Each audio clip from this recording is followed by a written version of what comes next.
Buenas, estamos acá nuevamente con Jackie Leibovich para seguir hablando sobre la violencia sobre los cuerpos femeninos. Ya lo vinimos hablando en el episodio anterior, si no lo vieron pueden ir a verlo.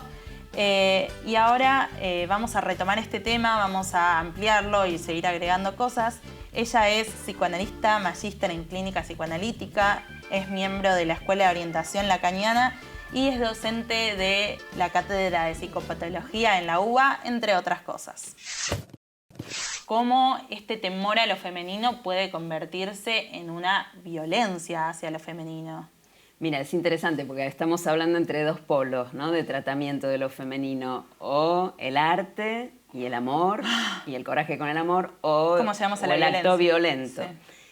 Me quedé pensando en relación a lo poético que Groucho Marx, creo que era el que decía, el arte es sugerir, explicar, destruye, que va en la misma vía de lo que vos decías, Patricia. Y el tema con la violencia es justamente que ahí donde, bueno, yo antes te decía, Lacan empieza a hablar en algún momento de una lógica a la que él nombra la lógica del no todo. La mujer como no toda, algo de lo que se presenta ahí como no todo fálico, lo que escapa al decir. Pero con no todo, ¿qué se refiere? ¿A una incompletitud? No, no se trata de una incompletitud, al revés, se trata... Nosotros estamos por ahí muy acostumbrados, sobre todo en Occidente, a pensar que lo que es completo y redondito es lo perfecto. Y justamente a veces pensar así nos deja encerraditos en un círculo vicioso. Y justamente de lo que él habla cuando habla de no todo es de aquella posibilidad de abrir hacia otra cosa diferente, abrir hacia lo otro.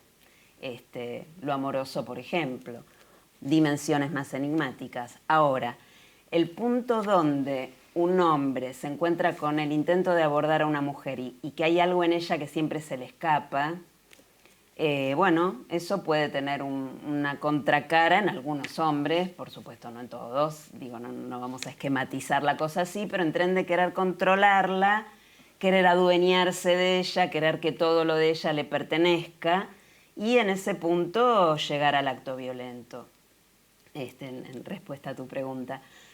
Una dimensión de querer abarcarla, tenerla bajo control, subyugarla y bueno, y es sorprendente porque en una época donde uno podría pensar, bueno, caída del patriarcado, parece que hay cosas que empiezan a situarse de otro modo, mujeres pudiendo decir ciertas cosas que en otra época no se podían decir.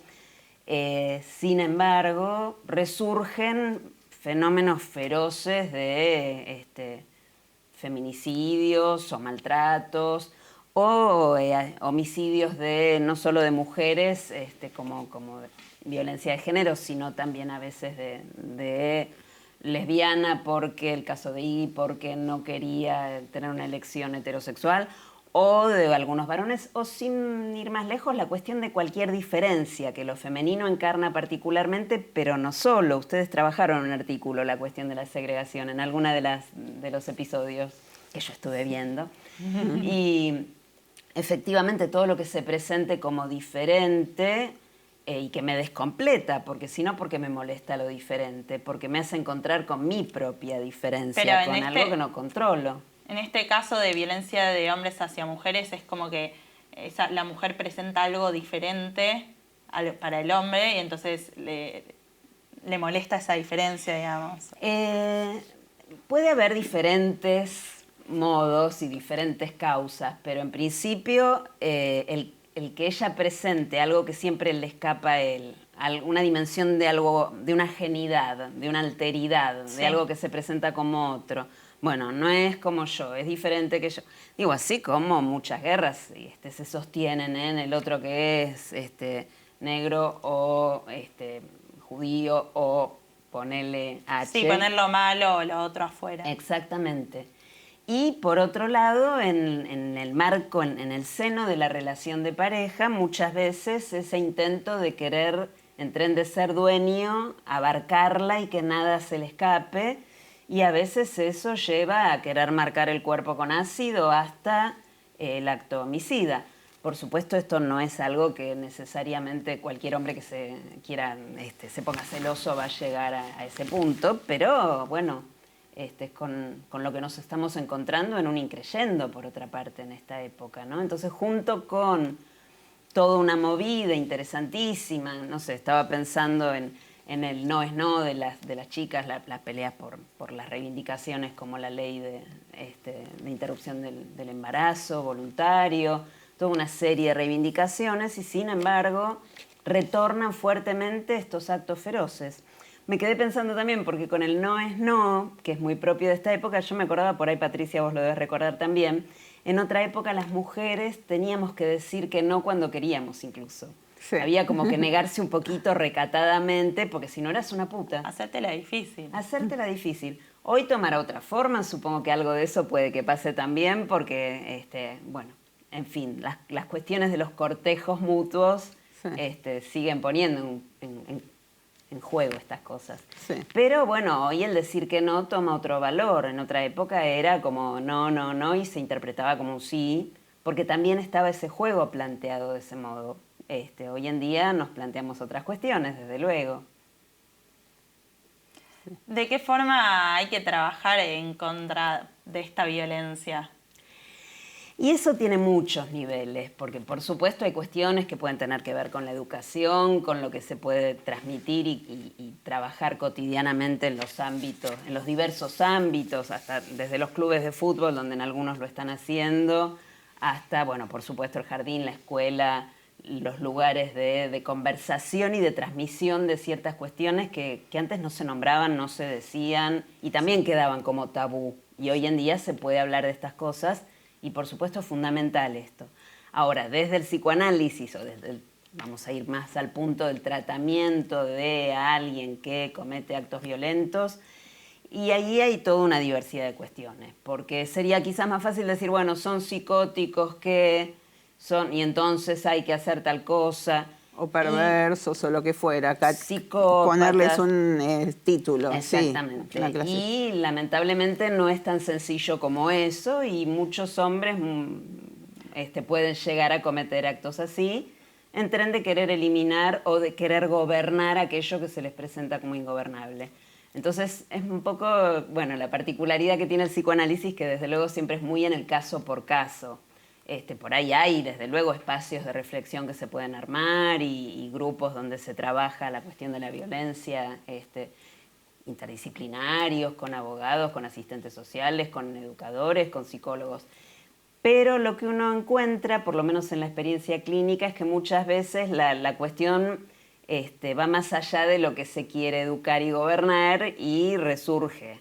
Entonces, bueno, hay todo un trabajo para hacer en eso que implica poder ir más allá del rechazo de lo femenino en sí mismo también, no solo en el otro. Sí, sí. Pensaba que también esta época tiene estas cuestiones, ¿no? También desde las adolescentes escuchaba a una paciente que me decía, no, yo escucho K-pop. Le digo, ¿por qué? ¿Qué es? No, porque yo no quiero escuchar nada en castellano. ¿Por qué? ¿Qué pasa con las letras en castellano? No me gustan porque dicen quiero que seas mía. Y las mujeres no somos posesión de nadie. Lo cual me hizo a mí remitirme voy a buscar, y solo googleando aparecieron un montón de letras de quiero que seas mía y solo mía y yo te voy a convencer y lo tenés que saber. Y ¿no? Entonces como una cosa hasta coercitiva del hombre en la letra de las canciones, de seas mía. Busqué a la inversa. Que encima estaba súper romantizada esa coerción. Sí, claro. Estaba romantizado, no nos lo cuestionábamos hace muchos años. ¿No? Cuando nosotras éramos jóvenes. Y a la inversa. No lo digas así. Más jóvenes. Cuando nosotros teníamos la edad de Flor.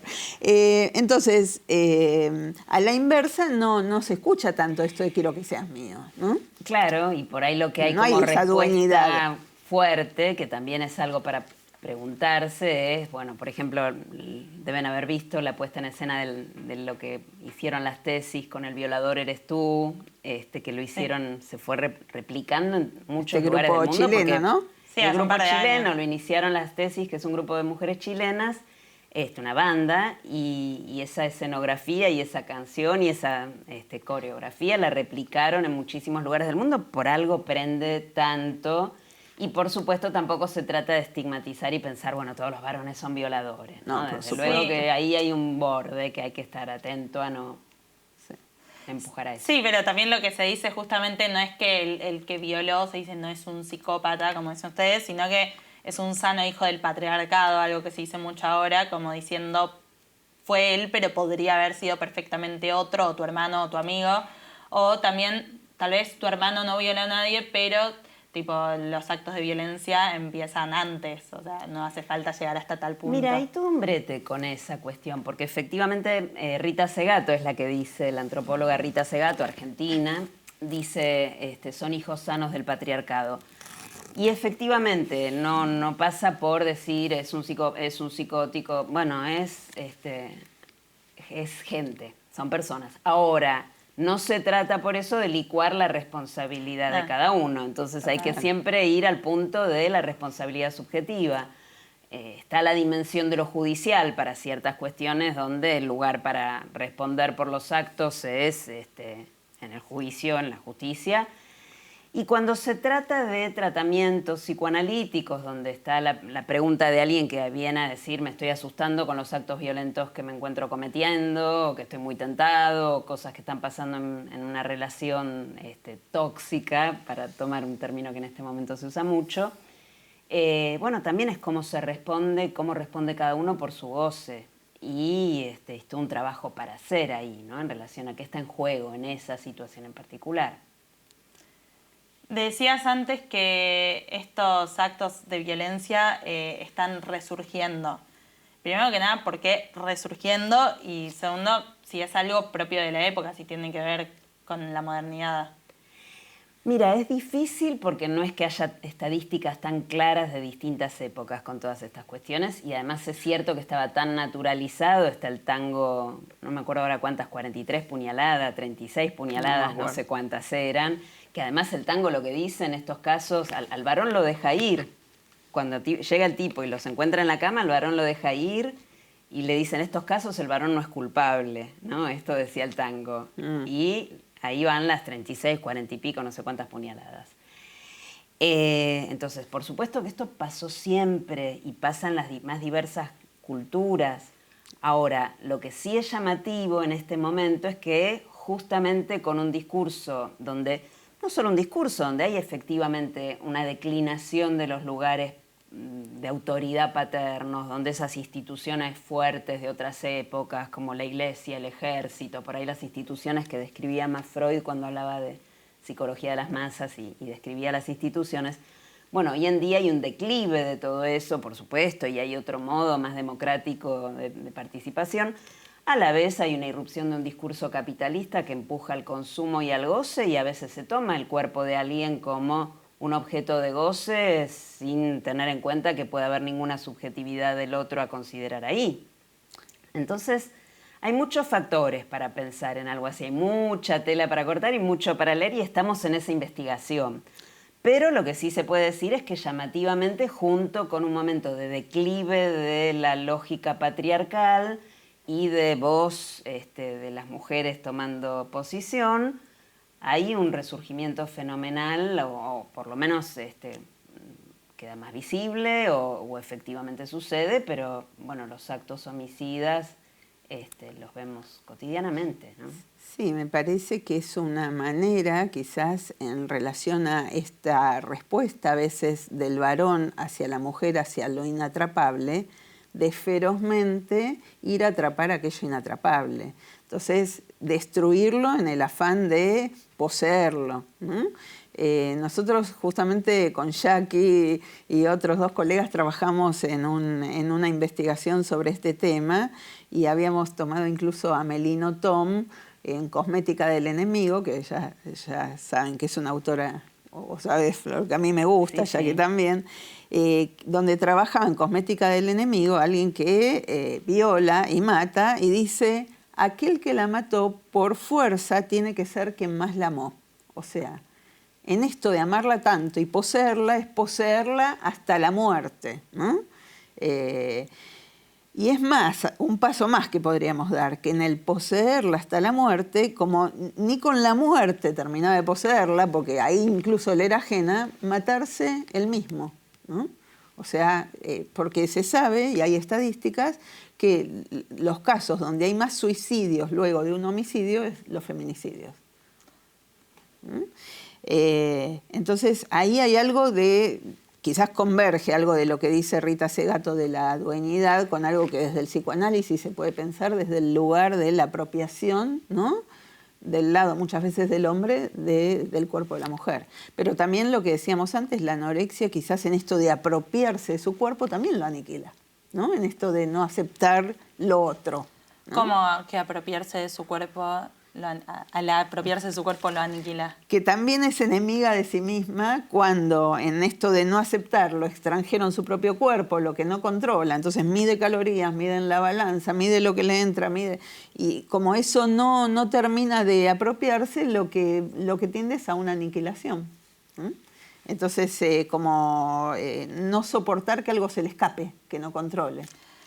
En el caso de los hombres que quieren poseer algo que, bueno, es algo que no se puede poseer, ¿no genera que cada vez vaya creciendo eso? Porque primero puede empezar con una cuestión de celos o de quiero tener tu Instagram abierto, o quiero ver tus mensajes o quiero saber con quién te ves, pero al darse cuenta que no podés atrapar algo ahí, que siempre algo se te va a escapar, entonces es como que ¿cómo se evita? ¿Cómo se pone un freno ahí? Sí, Patricia mencionaba recién lo que dice Rita Segato de la dueñidad. Ella habla del mandato de masculinidad, que es interesante porque marca justamente esta perspectiva de la virilidad que vos mencionabas, del empuje a lo viril, de tener que mostrarse viril ante los demás, de sentirse cuestionado ante los otros, si le marcan, che, mira a tu mujer, y entonces con más razón, ¿no? Ir a marcar algo ahí. Y una especie de lógica, Miller lo dice así también, como Rita Segato, una lógica del dueño, ¿no? Donde, bueno, se tiene una mujer como se tiene un auto, es mía, y solo mía, Posesión. como dice la canción. Como una posesión, exactamente. Entonces, efectivamente, va desde el camino de los celos, leerle los mensajes, estar atento. Que, bueno, hay una dimensión de celos que podemos tener todos cuando estamos enamorados, el miedo de que nos dejen, o que mire a otro. Bueno, estas cosas suceden. Por supuesto está lo que cada uno hace con eso. Entonces, por eso decíamos, no hay una psicopatología del feminicida, por lo menos desde nuestra perspectiva. No es que puedes decir es psicótico, es tal cosa, es tal otra. No, son personas con diferentes estructuras, cometen actos así, pero lo que sí es fundamental es la responsabilidad subjetiva, y eso no quiere decir, además, por supuesto, que cualquiera lo haga. Pero a veces hay como una escalada ahí que se pone intensa, y está en cada quien poder recurrir al espacio donde preguntarse, me está pasando esto, ¿qué hago con esto? Ahí hay una responsabilidad subjetiva ineludible. Y también de las mujeres cuando se encuentran en situaciones así, ¿no? Que también a veces quedaron muy naturalizadas y bueno, y por ahí está la posibilidad de la pregunta. Bueno, eso es uno por uno. Sí, de no decir, bueno, él igual se arrepiente, él me quiere, sino poner un no es no ahí, ¿no? A la violencia de ninguna manera consentir, ¿no? Esto es... Y a la vez hacer una pregunta en un análisis en relación a esto, porque uno se encuentra con casos en los que ella le dice que no siga así, pero después lo perdona, después le pone por ahí la perimetral y arma todo el dispositivo y recurre al dispositivo y por ahí después se terminan reenganchando y hay algo ahí que no terminan de poder resolver. Entonces, eso requiere de un trabajo, bueno, porque no es tan fácil preguntarse por qué uno se engancha de determinada manera, ¿no? Con alguien. Entonces, todo eso requiere de un trabajo profundo. ¿Qué es lo que te ata a esa relación también? Exacto. O a querer volver con esa persona. Exactamente, sí. Sí, porque para afirmarse en que no, quizás a veces hay que trabajarlo, ¿no? Porque se escucha muchas veces cómo se dejan convencer nuevamente de que no va a volver a pasar y yo te quiero y por eso te hago esto, porque no soportaría que te vayas con otro.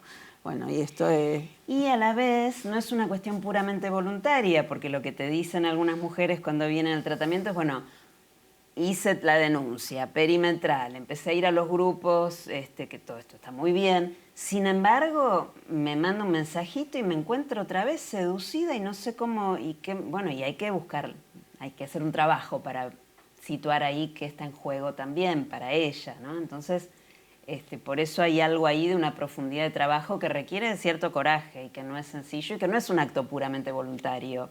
Me propongo que no y basta. Bueno, si la vida fuera así, sería más sencillo tal vez, pero hay elecciones inconscientes que requieren de otra cosa. Para ir cerrando un poco, quería preguntarte, ¿cómo es esto de cuando llegan a casos extremos de violencia de un hombre hacia una mujer? ¿Este hombre odia a la mujer, la ama y la odia al mismo tiempo? O sea, ¿qué pasa ahí? Bueno, tanto en hombres como en mujeres, o el género que cada quien quiera tomar como nombre, el amor y el odio están muy cerquita.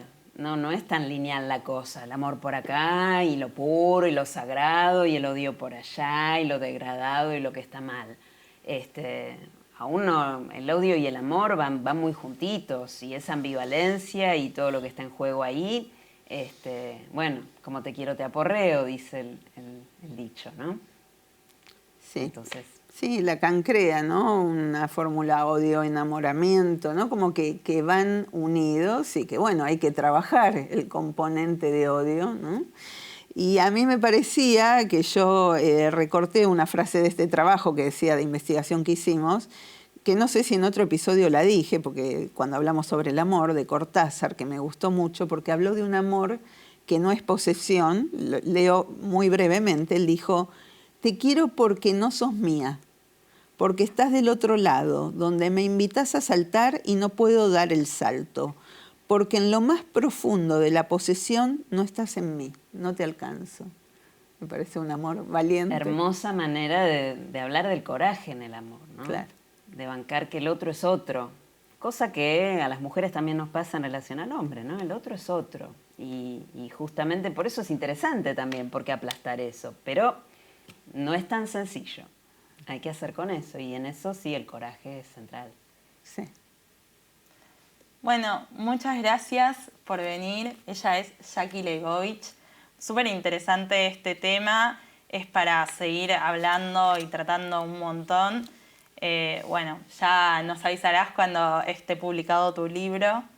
Y bueno, yo les quiero agradecer a ustedes porque es un placer, además la frescura con la que ustedes van armando estos episodios y el estilo de Flor, que en eso, bueno, yo a Patricia la conozco mucho y trabajamos mucho juntas, pero este modo tuyo, Flor, también es muy lindo, muy fresco para poder hablar de temas que no son tan sencillos y a la vez, bueno, con lo que implica desde el psicoanálisis tratar de hacer llegar algunas cosas que mantengan cierta rigurosidad conceptual, pero que a la vez se puedan seguir y no sean como una cosa imposible de entender. Entonces ahí hay todo un tema que ustedes vienen llevando adelante en estos episodios que yo sigo muy lindamente. Sí, queremos dialogar con la comunidad y la época, nos parece que tenemos que hacerlo, ¿no? Nosotras estar a la altura de la subjetividad de la Coraje época. con eso también. Sí.